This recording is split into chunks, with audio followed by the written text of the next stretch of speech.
Hey Shalloners, welcome back. Today I want to talk about something that we all need to work on. And I mean, it's certainly challenging, but it doesn't have to be, which is setting boundaries.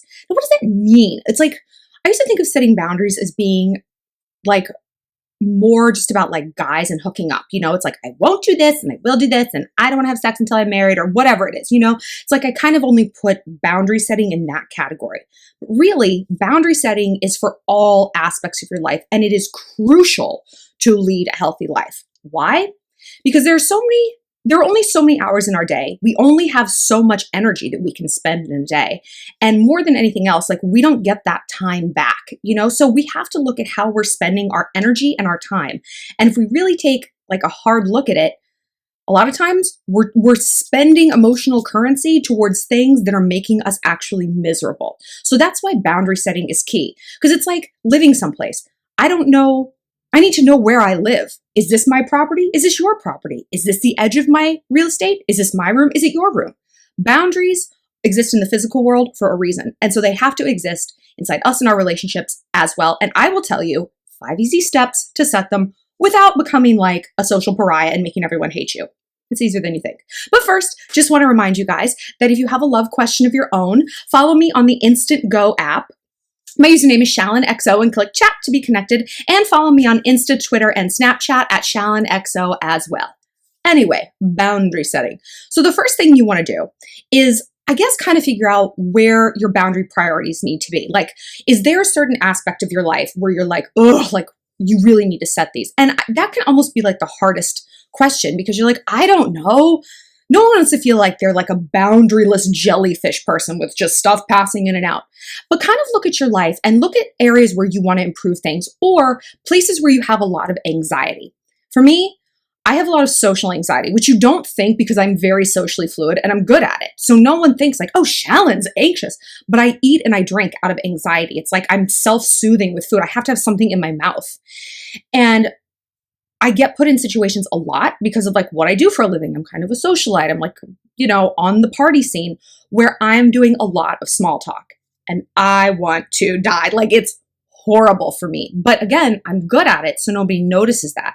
So it's like, I kind of had to work backwards. It's like, well, why am I gaining weight? And it's like, God, why am I drinking 5 nights a week? It's like, well, I'm going out to events 5 nights a week.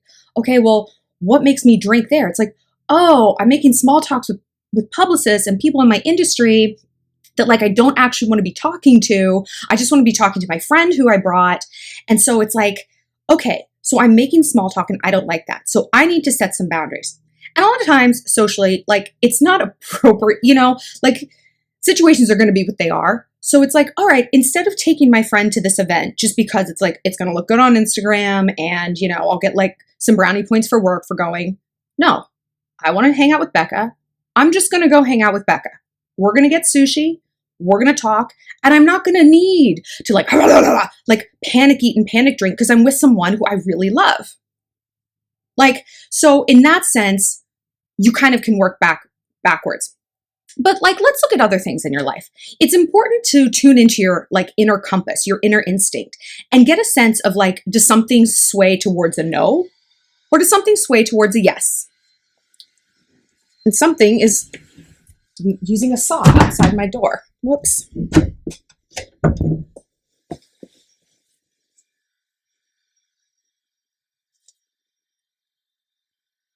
Because your inner compass is never going to fail you. We as women are always taught to deny our instinct. It's a control technique, you know. And this is what I posted on Instagram, and you guys really like this, and it's so true. The people who are going to call you crazy are doing that because they can't manipulate you. And the people who don't want you to set boundaries are the people who benefited from you not having any. So people are going to be like, shh, don't do that. You're being a bitch. But we're going to get into that later, boundary testing. But first of all, yeah. And can you guys hear that saw outside? I'm sorry. Like there's construction going on. There's nothing I can do about it. There's no quieter room in this house. I want to set some freaking boundaries with that guy. Like maybe my property line. Anyway. So get a sense of like what you're comfortable with and what you're not. Start big and work down. It's like, am I comfortable having sex? Okay, yes. Am I comfortable having anal sex? No. Am I comfortable having oral sex? Yes. And like whatever your boundaries are fine. They're fine. And this is the thing. Again, people who want to control you are going to tell you that your boundaries aren't fine because they want to do whatever they want with you. They want to get something from you. Part of this is human nature. People push you as far as you let them. There's an elasticity within all of us that people are going to prey upon. Some people way more aggressively than others. For me, socially, people prey upon that in that I'm like the fun friend. Like if you invite me to a party, I have the obligation to make the party fun. And it's a compliment because people are like, oh my gosh, Shallon's coming. She's so fun. She's going to really light this up. But that's a lot of pressure on me. And it's I don't always want to do that. So I've learned to create the boundary that I don't go to things that, I hate group birthday dinners. Oh my God. It's unless I know every single person there, they're fucking agony for me. I'm always stuck talking to someone I don't care about.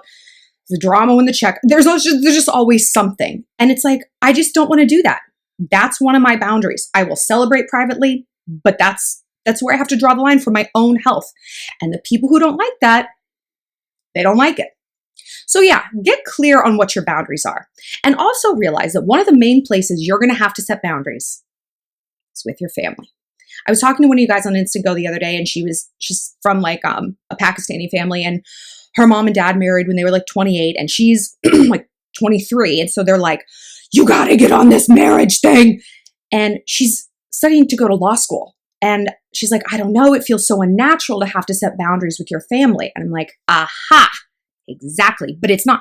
That is where 99% of your boundary setting needs to come in. Honestly, family knows what buttons to push. They installed the buttons. So they know exactly what to do. And especially with parents and children, it's hard for parents to accept that you're an autonomous person now and that you aren't going to live your life the way they live theirs.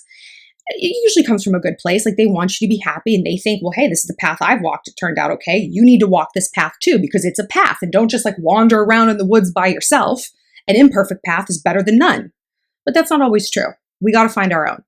So I'm okay, this brings me to step number 2. First was decide what your boundaries are. Number 2, get clear on what the consequences will be. So part of boundary setting is communicating them. You want to communicate them in a neutral time. If you don't want to have sex, the time to tell a guy that is not when the bra is already off. You know what I mean? That's because you are going to feel too vulnerable in that situation. And again, people prey on that. Consciously or unconsciously, people know that. Whether it's hey, you didn't bother to tell Shallon this is a big group dinner when you invited her, and now she's here. What, is she going to turn around and leave? Probably not. It's just going to be a shitty night for her. But it's but it's going to be great for everyone else. It's yeah, you're probably going to end up sleeping with him. So disseminate these boundaries early.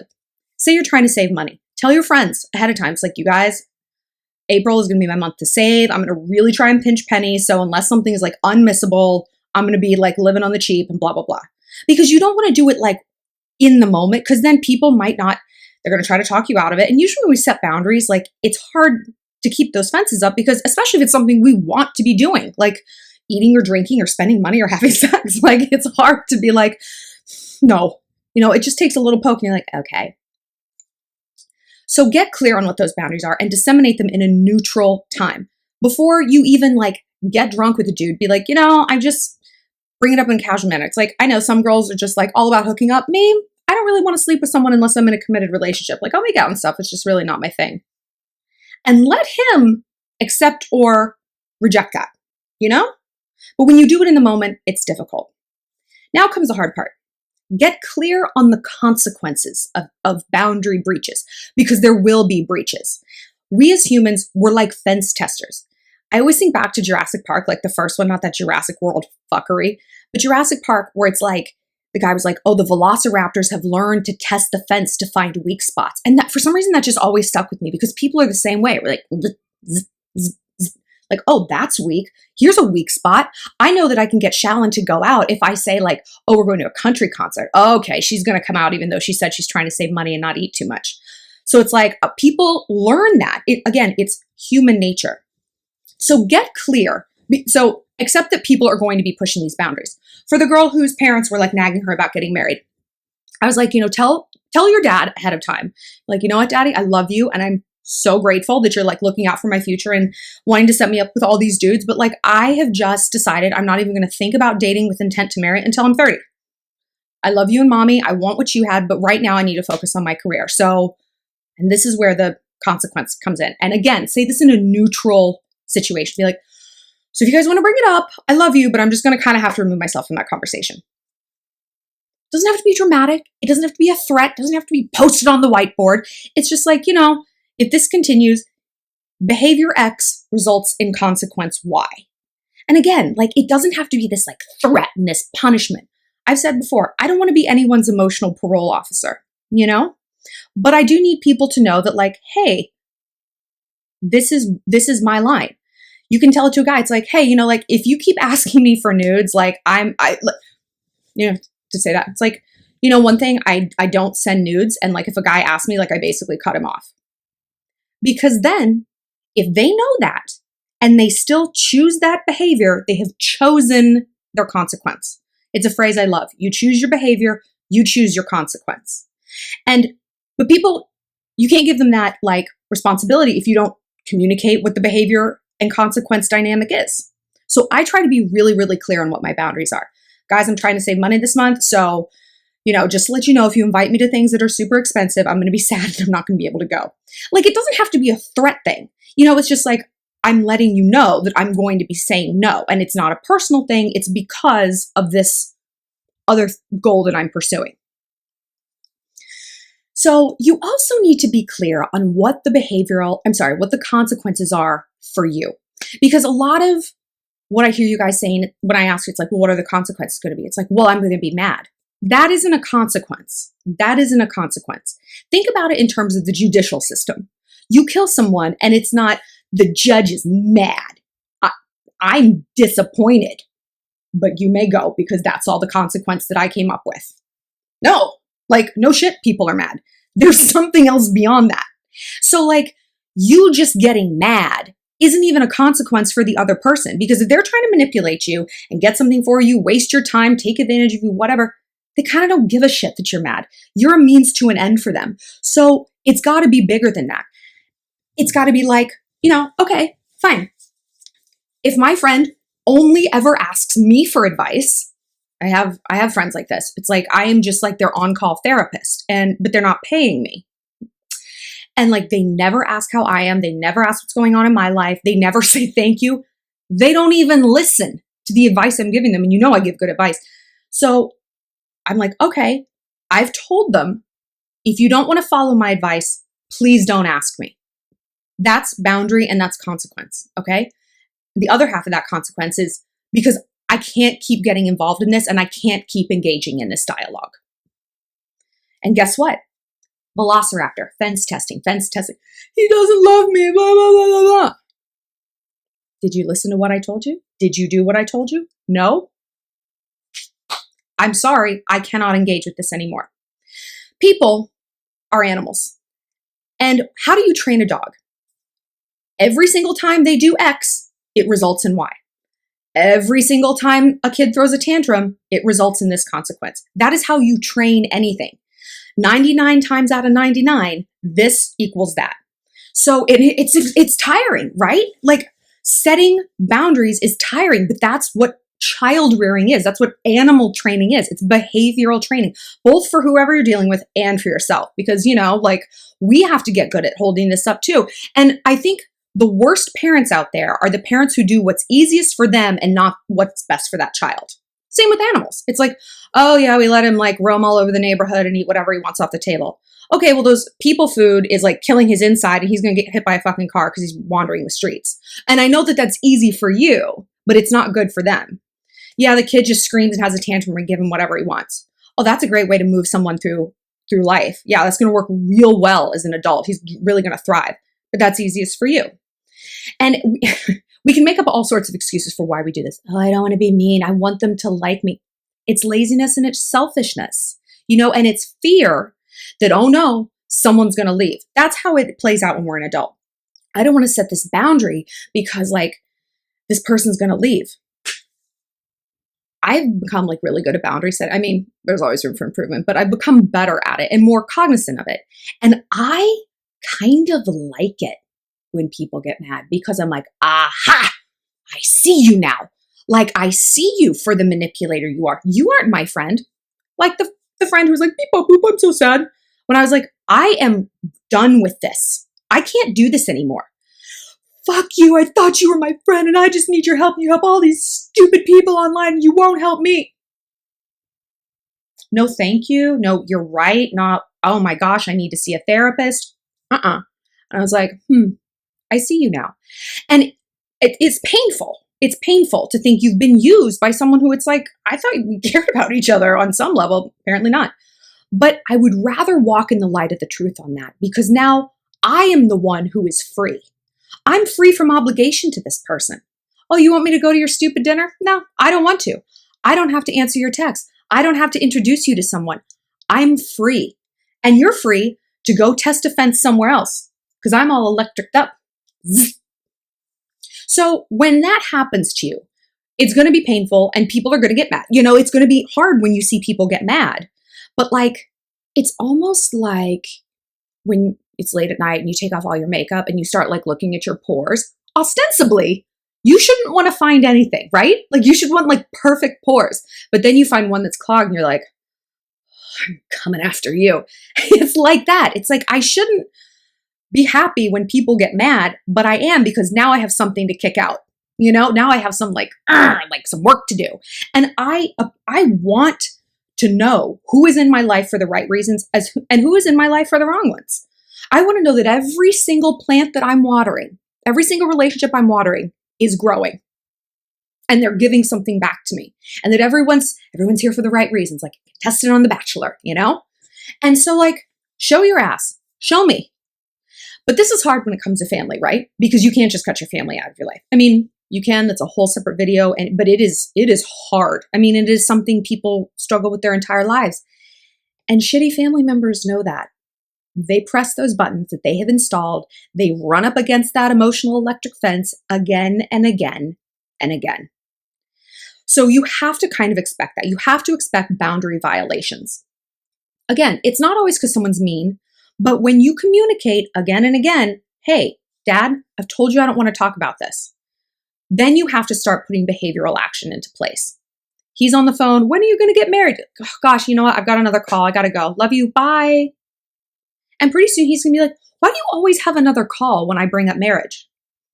And say, well, because I don't want to talk about it. And I've told you that. And I really, really want you to respect that because I want to talk about other things with you. I don't want to, you know, this is such a bad dynamic for us. I'm happy. I'm going to get married eventually. Let's just be father and daughter and talk about something else. It's difficult, but like when you set them right, you don't have to keep setting them. And think about building a fence around your house. When you build it right, you don't have to go out there and rebuild it every goddamn day, every time it rains, every time a crow lands on it, collapses, every time a gust of wind comes along. You build it sturdy, you build it once. But you're also going to understand that things are probably going to come up against that fence. People are going to look over it. They're going to like, little goats are going to hit it with their head. It's like a fortress around a castle. No one builds a fortress and they're like, I'm sure we have nothing to worry about for the next 600 years, you know? So you got to anticipate that and come up with a game plan. And again, like I said, emotional consequences for yourself. So like my friend who could not like constantly texting the emotional drama, it's like, all right, the consequence for myself is I no longer feel guilty for not answering this person. But if I do keep answering, then I don't get to complain about it. Because again, I've chosen a behavior, engaging with her, and I've chosen the consequence, feeling drained, unappreciated, frustrated that I can't help her, annoyed at her that she keeps living like this, irritated she's not paying me for this shit. So it's like, it becomes a cycle, you know? And like, I don't want to essentially become the her that's out here like bitching about what a victim I am. It's like, well, you chose it. She chose that dynamic with that dude. She chose to stay in it, which perpetuates it. And I've chosen the dynamic if I continue to engage with her. I know everyone can benefit from boundary setting. And here's the thing that you probably don't think.